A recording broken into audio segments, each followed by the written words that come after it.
jam hari ini. Kelezatan cireng dan bakso aci mungkin berbeda dari makanan pada umumnya. Selain makanan tersebut hasil racikan sendiri, sambal yang disediakan banyak varian. Berikut liputan kuliner khas Sumsel 24 jam. Usaha kuliner yang dilakoni Aini Marita cukup menjanjikan. Cireng dan bakso aci yang mulai dirintisnya sejak 2019 ini mampu menghasilkan omset 2 juta rupiah hingga 3 juta rupiah dalam satu hari. Wajar saja usaha kuliner yang disajikan sangat memanjakan lidah penggemarnya. Untuk mendapatkan rasa yang nikmat, Aini mengaku hasil racikannya sendiri setelah mengalami beberapa kegagalan dalam uji coba.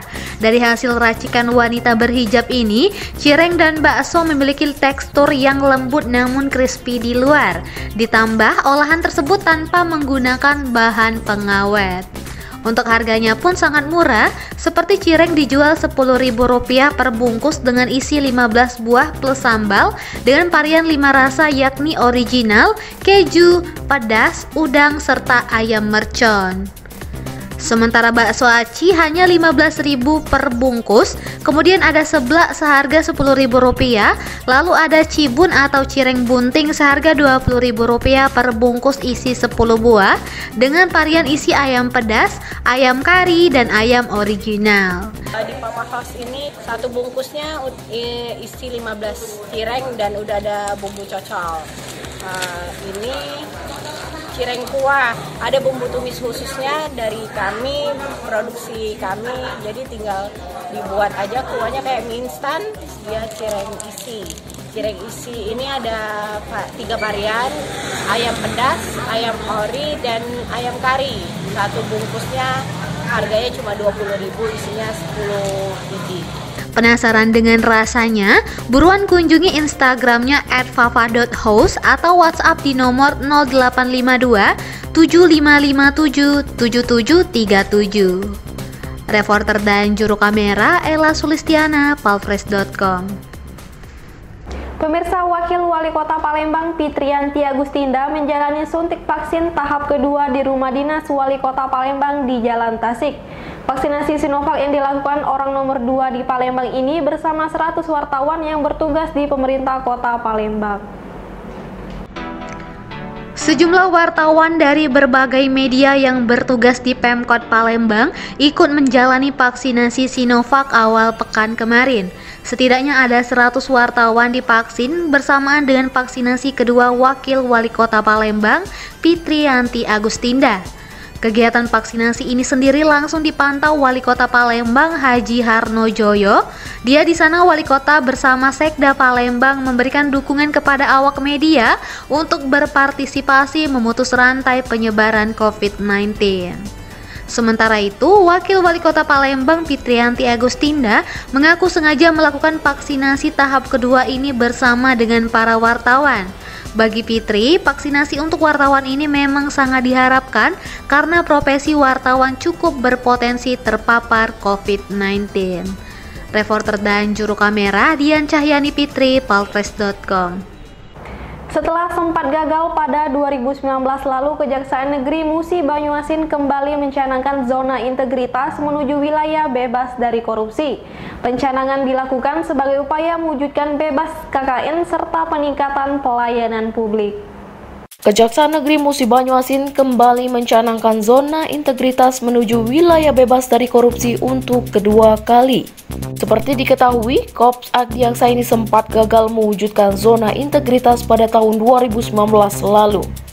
Kepala Kejari Muba Marcos Marudut Mangapul Simari-Mari mengatakan, dalam pencanangan zona integritas ini sendiri tujuannya ada 2, yakni bersih dari KKN dan peningkatan dalam pelayanan publik. Dia menjelaskan, pembangunan zona integritas ini diharapkan dapat menambah semangat untuk sukses mendapatkan predikat WBK dan WBBM. Kalau kita melihat tujuan pembangunan zona integritas itu apa sih?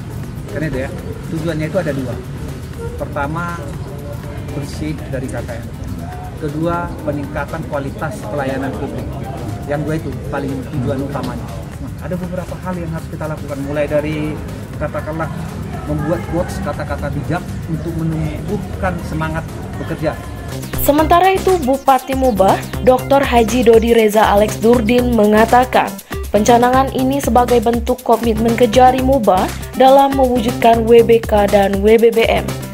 Dodi juga berharap pencanangan pembangunan zona integritas ini menjadi upaya bersama karena mencerminkan tekad dan komitmen untuk menjadikan Kejaksaan Negeri Musi Banyuasin menjadi zona yang berintegritas sebagai WBK dan WBBM. Reporter dan juru kamera Firdaus Palpres.com. Berita terakhir Sumsel 24 jam hari ini. Nama Sabung Kingking tidak asing lagi bagi warga Kota Palembang. Komplek makam kerajaan ini menyimpan banyak cerita. Berikut laporan mahasiswa UIN Raden Patah Palembang untuk pemirsa Sumsel 24 jam. Assalamualaikum warahmatullahi wabarakatuh. Saat ini kami sedang berada di makam Sabung Kingking yang terletak di Hilir Timur 1 Kota Palembang. Sabung Kingking adalah sebuah makam kerajaan dan nama Sabung Kingking ini berasal dari bahasa Sanskerta. Sabung Kingking dipimpin oleh seorang raja yang bernama Pangeran Sido Ing Kanayan. Pangeran ini berasal dari Jawa dan memiliki istri yang bernama Ratu Sinuhun.